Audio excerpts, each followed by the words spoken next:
This journey back in time highlights a well-used but mostly unsung connection, the Windgap Bridge and Windgap Avenue. Outside of West Carson Street, Windgap Avenue was the main route between McKees Rocks and western parts of the city, as well as Ingram, Crafton, and Carnegie. Chartres City and Windgap became part of the city of Pittsburgh in 1921, and within a couple of years, the city did a temporary upgrade to Windgap Avenue, because it was the lone detour between Pittsburgh and McKees Rocks, where they were rebuilding the bridge over Chartres Creek at the end of West Carson Street in 1925.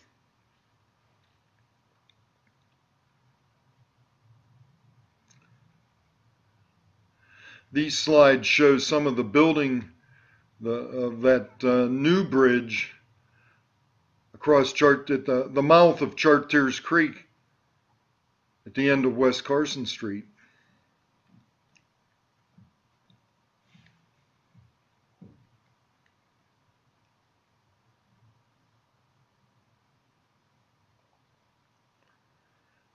On the Ingram side of Windgap Avenue, shown at the bottom of the map, the Western Car Barn of Pittsburgh Railways Company was located there and became Ascension Catholic Church, dedicated on December 15th, 1968. Notice all the oil wells on the top of the hill there along Middletown Road. Everybody must have had an oil well in their backyard, it seems.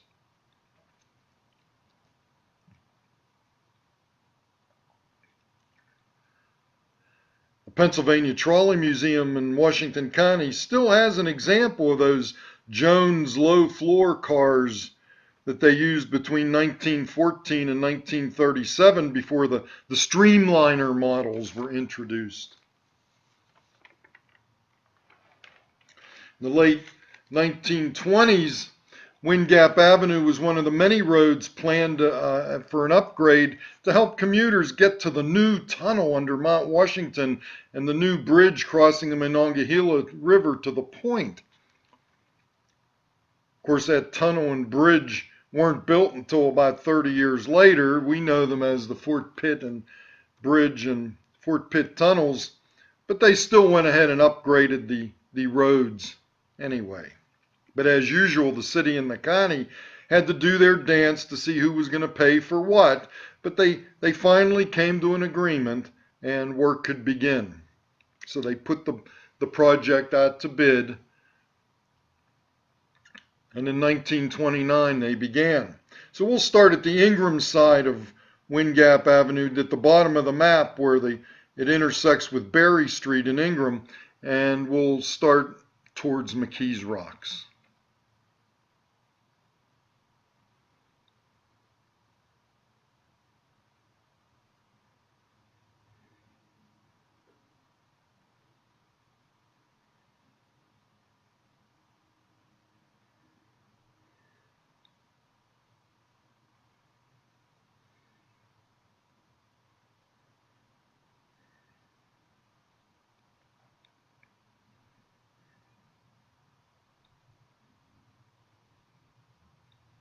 Notice the brick building on the right corner of these pictures. That's the old Windgap School, which closed in 1939 and was sold to a private individual in 1941 and still is maintained as a private residence.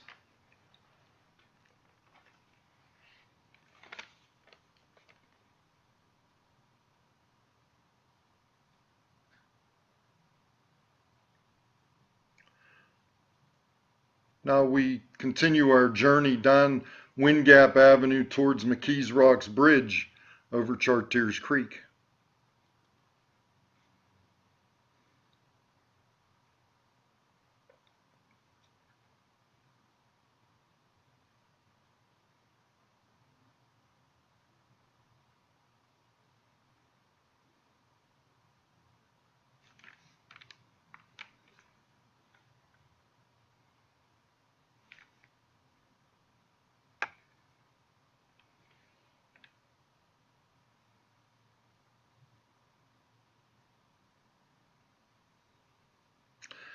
The original Windgap Bridge was a covered bridge, shown in this lithograph map from 1901.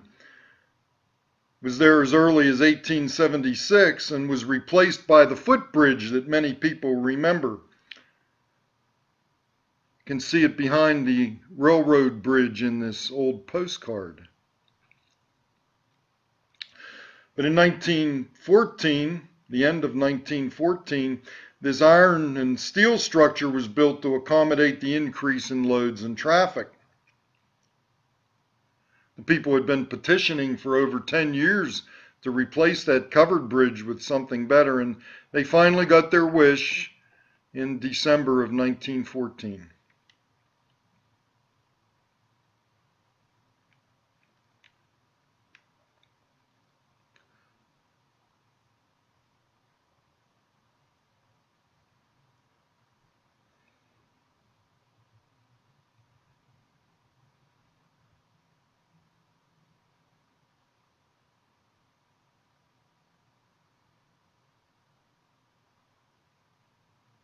The old footbridge would have been on the left near that yellow sign. Well, these photos were taken in 1949 during one of the many rehab projects that took place. This one was used to pave part of the road and to add a steel curb along the edge of the road next to the railing.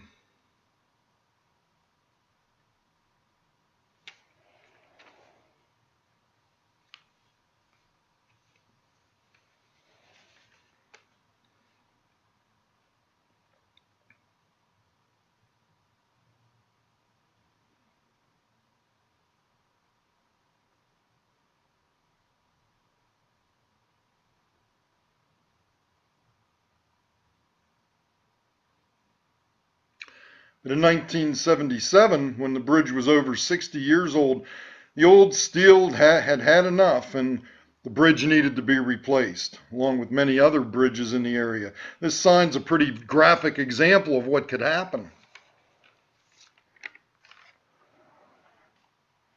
The road doesn't look very good either, does it?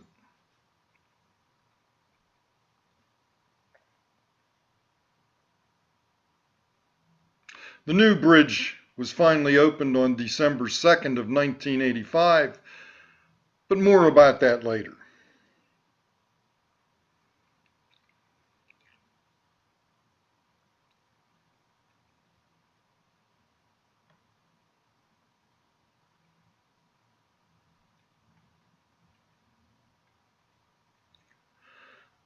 One of the things that isn't there anymore is the suspension footbridge that replaced that covered bridge.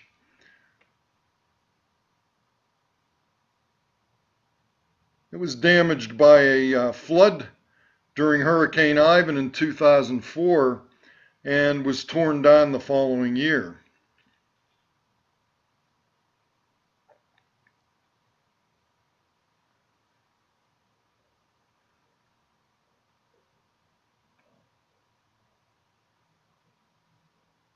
But the blue anchors that held the bridge up are still in place on the concrete abutments.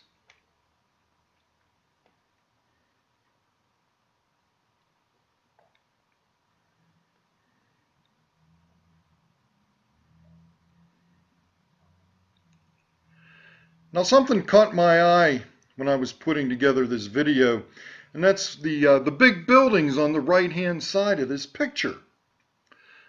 You can see Windgap Avenue winding up to the left in this one, and the big buildings on the right, which aren't there anymore. And none of my older acquaintances could even tell me what they were, so I had to do a little research on my own. My first thought was that they were housing for returning World War II veterans. But I finally found this article detailing how this 8-acre site that was owned by Pittsburgh's Mayor Cornelius Scully was being considered as a site for $7 million worth of defense homes to house the overflow of defense workers from the expanding Dravot plant on Neville Island. The article was from 1946. And then I found this 1948 aerial photo of the site, and interestingly enough, the homes there, less than 10 years later, they were gone. By 1957, they weren't there anymore. Another very prominent building in the pictures that's no longer there is the McKees Rocks Ellsworth School that sits on the hillside. It served as the McKees Rocks High School from 1914 to 1928 when Miles Bryan High opened, and then as an elementary school until 1974. It was demolished not long after, and this is what's left. But when you were coming into McKees Rocks across that old bridge, this is what you would see. A number of apartment buildings and a corner bar, Dave's 5-Point Inn, at the end of the bridge, named after the intersection. But this is what you see now. But the old gas station and barber shop still stands and it's survived many permutations and is currently being prepared for another.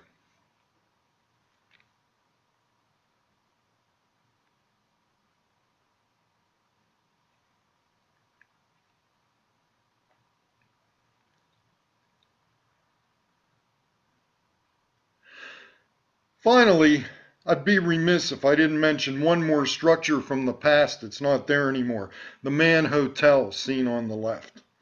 Its history and its connection to the current Windgap Bridge are worth noting.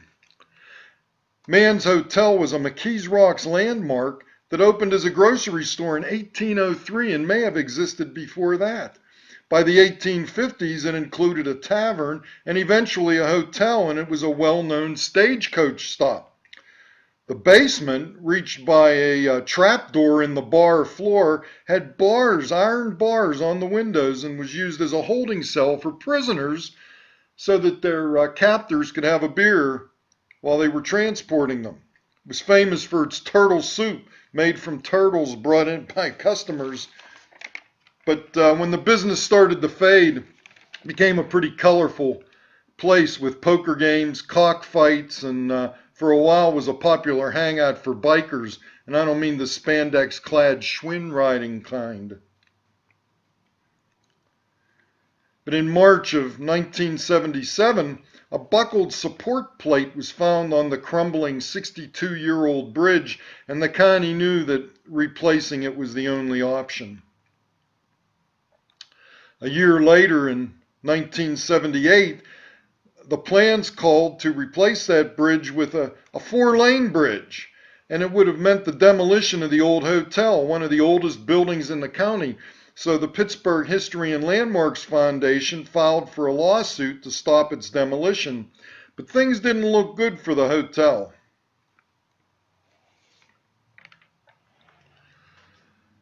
Mainly due to the controversy over the hotel, it was 5 more years until they announced the bridge was closed, finally closed. And frustrated drivers who were told it would be another 3 more years until the new bridge would be finished. But the Mann Hotel was saved. And finally, on December 1st, 1985, the 2-lane bridge was opened to traffic, bypassing the old hotel, which had been saved from the wrecking ball. Ironically, less than 20 years later, the back wall fell off the building and the floors collapsed, necessitating a condemnation notice and its ultimate demolition. And so it goes.